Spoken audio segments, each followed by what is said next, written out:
Ito para approaching na ako dun sa isang ahon na sinasabi ko mga kalakbay. Pero dito pinakita ko lang ulit dito sa video yung palusong dito na mataas din, na matarik din, para alam nyo lang din. So ito yun. Tapos pagdating dito sharp curve yan, kaya hindi tayo makabuelo. Tapos mag-ingat kasi dito mayroon dito mga intersection din mga kalakbay na part na dapat nyong iingatan kung hindi nyo pa kabisado yung bypass road na to. Dahil ito, yan. So dito, ito yung sinasabi kong ano, ganyan. Dapat kasi yung iba sana magbibigay dito para makabuelo yung ano akyat. Ito yung sinasabi kong maraming aksidente ng mga lumipas na mga buwan na pinagbawal yung malaking tracking doon sa bayan ng Gumaca. So ito yun,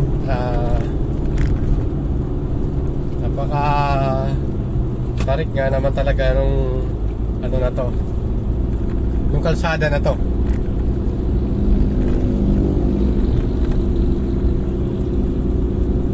Kahit na wala akong mabigat na karga mga kalakbay pero ano, talagang umuugong si Janus na yun nga, dahil low speed din to kaya mabagal ang takbo ko, pero ramdam mo kung ikaw yung driver yung ano, yung power ng makina na umaabot ng 2000 RPM. Maahon lang yung akyata na to, pero naka second gear lang ako dito. Ito yung takbo ko, takbong 40 lang.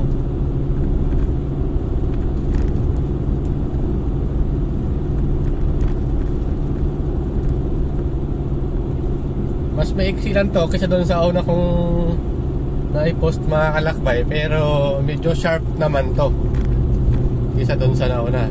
Pero ano lang, dapat kondisyonan yung sasakyan nyo para sa safety na rin. Kaya sabi ko sa inyo, malaking ginhawaan yung kalsada na to pagdating sa time kaysa dumaan ka doon sa bayan ng Gumaca. Mas ano to dito, mas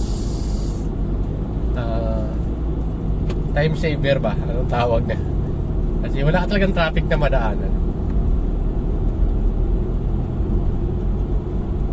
Diba? Tsaka yun nga, ganda ng view. Okay naman yung kalsada, smooth naman, walang kalubak-lubak. So, sa mga manlalakbay na first time na dumaan ng Gumaca Bypass Road, ito dapat panoorin nyo. At saka tapusin nyo yung video para malaman nyo yung kabuuan.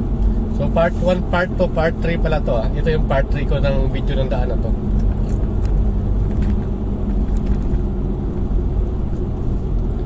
Dito palusong naman ako, nakalagay naman check brakes. Kapang nga yung mga sasakyan palusong na daan. Huwag din masyadong kaskasero dito. Ang tawag ng kamote driver. Kasi alam mo naman, matarik talaga. May mga matarik na part dito. Kaya ano lang, poging driver lang, huwag kamote driver. Poging driver, takbong pogi. Ganyan diba? Lusong na lusong to.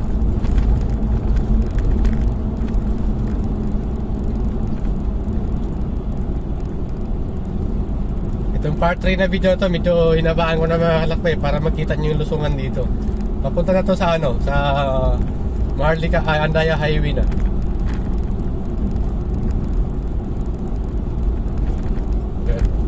Ayun, kung medyo mahina yung brake ko dito, pwede kang gumamit ng low gear. Ako nga, gumagamit pa rin ako dito kasi delikado Mispalto na rin dito lalong gumanda. Ayun, yun na yung tapos pagliko dyan, yun na yung yun yung kabuuan ng nung Gumaca Bypass Road. Tapos pagliko dito, nandyan na yung Andaya Highway. So yun lang, sana makatulong tong video to sa mga manonood.